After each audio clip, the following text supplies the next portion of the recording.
यदि हम balance inquiry करना चाहते हैं तो हम खुद भी कर सकते हैं। यदि अपना मोबाइल नंबर रजिस्टर्ड किया हुआ है तो हम खुद भी कर सकते हैं। कहीं भी ऐप सिस्टम के द्वारा ज़रूरत नहीं है कि हम बैलेंस चेक कर लें। या आप खुद भी बैलेंस चेक कर सकते हैं। कब? जब आप एक फ़ोन नंबर बैंक में दिए हुए होते हैं उसी से हम चेक कर सकते हैं। तो किस प्रकार चेक करते हैं मैं आज इसी के बारे में बताऊँगा। मैं हूँ हिदायतपूर्ति में इसी के बारे में आज बताऊँगा किस प्रकार आप मोबाइल से पूरी ट्रांजैक्शन को देख भी सकते हैं और किस प्रकार हमारा बैलेंस है उसको भी देख सकते हैं। इस पर ध्यान रखे हुए कि मैं फुल वीडियो बना रहा हूँ ताकि हर किसी को चेक करने में किसी तरह की दिक्कतें आदि ना हो। इसी प्रकार आपने बहुत सारा बैंक भी खाता खोल दिए होंगे, पता नहीं कौन सा बैंक का चेक करे, सब कुछ भी पता नहीं चलता। यदि आपने एक ही नंबर को रजिस्टर में दिए हुए हैं तो एक ही नंबर से आप सभी बैंकों को बारे में जानकारी एकदम पता कर सकते हैं। ये बहुत आसानी बात है। पहले तो नंबर याद करने होते हैं, जैसे कि उस नंबर को कॉल करेंगे तभी जाकर मैसेज करके ही हम उसको प्राप्त कर सकते हैं। लेकिन अब उसी और आसान तरीका एक ही बार में एक ही मोबाइल नंबर से जितने भी बैंक अपने खुले हुए हैं उन बैंकों का बैलेंस जान सकते हैं। किस प्रकार जानेंगे मैं आज इसी के बारे में बताऊंगा। ये एक बड़ी ही बात है जो सभी बैंकों को एक ही मोबाइल से आप चेक कर सकते हैं। जिन बैंकों में बैलेंस चेक करने के लिए आपको अलग अलग जाना पड़ता है, लेकिन अब मोबाइल में ही एक ही बार में सब कुछ और डिटेल्स बैंक में अपना जो खुद का खोले हुए खाता है उसमें अपने अकाउंट के बैलेंस को भी जान सकते हैं।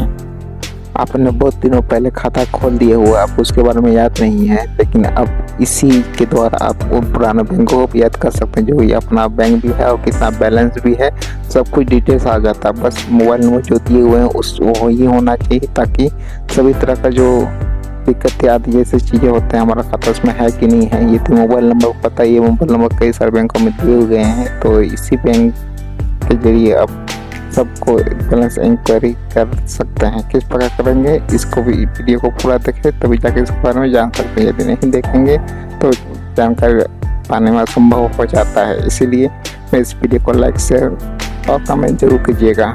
यदि आपका एंड्रॉयड फ़ोन है तो उसके द्वारा भी हम बैलेंस और उनके जो मिनिस्टर में सभी चीज़ जानकारी जान सकते हैं। यदि आपका एंड्रॉयड मोबाइल नहीं है कोई बात नहीं, आपका सिम एक बार एंड्रॉयड किसी का मोबाइल में भी लगा के हम उसको जांच कर सकते हैं। किस प्रकार यही कर सकते हैं, बस अपना मोबाइल में जो दिए हुए हैं वो होना जरूरी है। यदि नहीं है तो नहीं हो पाएगा। इसीलिए आप भी चेक करना चाहते हैं किसी एंड्रॉयड मोबाइल हो सिम लगा दीजिएगा। बस कुछ एक ऐसा सॉफ्टवेयर है जहां पर आप इंस्टॉल करके पूरी जानकारी ले सकते हैं। तो सबसे पहले आपको एक सॉफ्टवेयर डाउनलोड करना है। वो भी सॉफ्टवेयर क्या है मैं बताता हूँ, जरूर सुनिए। उस सॉफ्टवेयर का नाम है ऑल बैंक पासबुक। इसी को एंड्रॉयड ऐप में इंस्टॉल करके हम सभी जानकारी पा सकते हैं। बस अपना मोबाइल में जो मोबाइल नंबर रजिस्टर किए हुए हैं वो होना जरूरी है ताकि सबसे पहले तो अपना एंड्रॉयड फ़ोन में प्ले स्टोर खोलेंगे। प्ले स्टोर खोलने के बाद हम यहाँ पर लिखते हैं ऑल बैंक पासबुक। जैसे ही सर्च कर देते हैं आ जाता है और आने के बाद इस सॉफ्टवेयर को इंस्टॉल कर लेना है। जब इंस्टॉल कर लेते हैं तो सभी जो जानकारियाँ हैं इसमें मिल जाती हैं। तो जब से यहाँ पर हुआ है प्ले स्टोर में जाकर इसको इंस्टॉल कर लेना है। इंस्टॉल से पहले डाउनलोड करना होता है। जैसे ही इस प्रकार ये डाउनलोड कंप्लीट हो जाता है, कंप्लीट होने के बाद ही एक तरह से अपने आप प्ले स्टोर में इंस्टॉल हो ही जाता है। होने का थोड़ा प्रोसेसिंग टाइम लग जाता है। प्रोसेसिंग टाइम लगने के बाद एक कुछ समय बाद इस पर पूरी तरह से क्या हो जाता है, इंस्टॉल हो जाता है। जब भी ये इंस्टॉल हो जाता है इसको पूरी तरह से एक तरह से इस सॉफ्टवेयर को चलाना है तो सभी चीज़ यहाँ पर इनेबल कर देना था, किसी तरह का प्रॉब्लम ना हो। यहाँ पर इंस्टॉल क्या हुआ है, इंस्टॉल में कोई जितने भी चीज़ें आई हुए हैं इसमें अलाउ कर देना है। और बस एक बात ध्यान दूर कि जो रजिस्टर्ड मोबाइल और बैंक के साथ है उसी को देना है, दूसरा नंबर नहीं देना है। इस फ़ोन में जो भी यूज करना चाहते हैं, जो फ़ोन अपना बैंक में दिए हुए हैं, बैंक होना बहुत जरूरी आवश्यक होती है। यदि है इसमें तो ही इसमें काम करेगा। यदि इसमें बोला बैंक का खाता का मोबाइल नंबर है ही नहीं तो काम नहीं करेगा। जिसमें बैंक में दिए हुए हैं, अब जिसमें पुराने से पुराने बैंक दिए हुए आपको पता नहीं है वो सब डिटेल यहाँ पर ऑटोमेटिक को ले लेता है। जब इस सॉफ्टवेयर को इंस्टॉल कर लेते हैं, इंस्टॉल करने के बाद ही इस चीज़ को हम ओपन कर सकते हैं। और इस ओपन होने के बाद सभी बैंक जितने भी इस मोबाइल नंबर से लिंक किए हुए हैं सभी यहाँ पर दिखाई देने लग जाते हैं। अपनी सब यहाँ पे एक तरह से जानकारी हो जाती है। जब यहाँ पर ओपन होता है, ओपन होने के लिए सबसे पहले यहाँ पर बहुत सारी चीज़ें यहाँ पर दिखने लग जाती हैं जो कि हमको अलाउ करना होता है। जब ये सब चीज़ें अलाउ कर देते हैं, अलाउ करने के बाद एक तरह से लैंग्वेज आता है। लैंग्वेज अपने हिसाब से सेलेक्ट करते हैं। जैसे मैंने यहाँ पर इंग्लिश क्लिक कर लिया हुआ है क्योंकि मुझे इंग्लिश के बारे में जानना है, इस हिसाब से यहाँ पर किया जा रहा है। और जो चीज़ें यहाँ पर अलाउ कर देते हैं, अलाउ होने पर कुछ प्रोसेसिंग होती है और प्रोसेसिंग होने के बाद ही बहुत सारी चीज़ें आगे जाने में थोड़ा सा समय लगता है, लेकिन जल्दी हो जाता है। हो जाने के बाद जो अपना बैंक दिए हुए हैं वो ऑटोमेटिक वो एक तरह से क्या होता है ले लेता है, जैसे कि यहाँ पर एक तरह से एक्सेप्ट कर लेता है यहाँ पर बैंक बैलेंस के रूप में।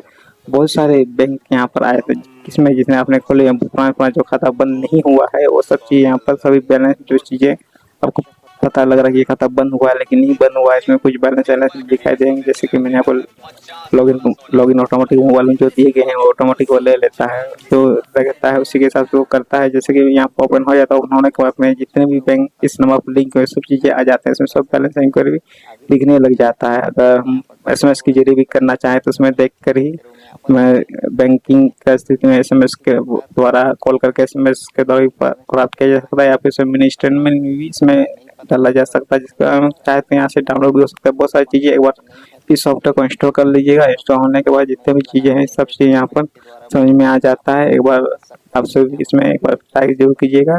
सब बैंक बैलेंस जितने भी चीज़ अपने बैंक खाता में खुले हुए हैं, अपने मोबाइल नंबर पर रजिस्टर किए हुए, किसी का भी अपना हो या तीसरा किसी ने भी अपना मोबाइल नंबर दिए हुए, यहाँ पर सब कुछ बैंक खाता को दिखने लग जाता है, कितना कितना किसका बैलेंस है, किस मोबाइल जो रजिस्टर किया हुआ बैंक से बैंक यहाँ पर आ भी जाते हैं और अपने बैंक को पता भी चल जाता है। किस नंबर कॉल करेंगे तो अपने मोबाइल नंबर से दूसरों का भी मोबाइल नंबर से कॉल करेंगे तो उसमें बैलेंस प्राप्त हो जाता है। इस तरह इसको खोलना जरूरी होता है, जिसके समझ बहुत सारी जानकारी मिल जाती है। आप सबको समझ में आया, किसी को देख सकते हैं। यदि किसी की तरह का प्रॉब्लम हो मुझे वो जरूर बताइएगा, सभी प्रॉब्लम इसमें क्लियर हो जाएगा। आप अपना जो एंड्रॉइड मोबाइल को लगा दीजिएगा और इसको चेक कर सकते हैं किसी बैंक में खाता है और बंद हुआ कि नहीं हुआ है। इसी तरह सब कुछ लिंक से जुड़ी हुई बातें इस तरह समझ में आ जाता है। मैंने लग रहा है सब कुछ ठीक बताया हुआ, किसी तरह प्रॉब्लम हो तो मुझे पूछिएगा। और इस वीडियो को देखकर लाइक शेयर कमेंट और सब्सक्राइब जरूर कीजिएगा। इसके बारे में सभी जानकारी जरूर मिलेंगी, इसको देखते रहिए। मेरे ख्याल से सब कुछ समझ में आ गया होगा और जितने भी डिटेल्स जानकारी है इस ऐप को इंस्टॉल करके अपने मोबाइल में जो रजिस्टर किए होते हैं यहाँ पर सब कुछ पता चल जाता है। मेरे ख्याल से सब कुछ पता चल गया होगा। इस तरह के सभी जानकारी यहाँ पर मिल जाती है। मिलने के बाद यहाँ हमारी जितनी भी प्रॉब्लम समस्याएं चीज़ें होती हैं तो यहाँ पर समाप्त हो जाती है। यदि आप किसी को भी इस प्रॉब्लम से करना है जिसको पता नहीं है, रजिस्टर्ड मोबाइल नंबर होना ही चाहिए, तब जाके इसमें आप किसी मोबाइल नंबर लगा के आप चेक कर सकते हैं। चेक कर लीजिएगा और मेरे चैनल को जरूर सब्सक्राइब लाइक शेयर जरूर कीजिएगा ताकि इस तरह का वीडियो आते रहेंगे और देखते रहेंगे। मेरे चैनल को सब्सक्राइब करें। धन्यवाद।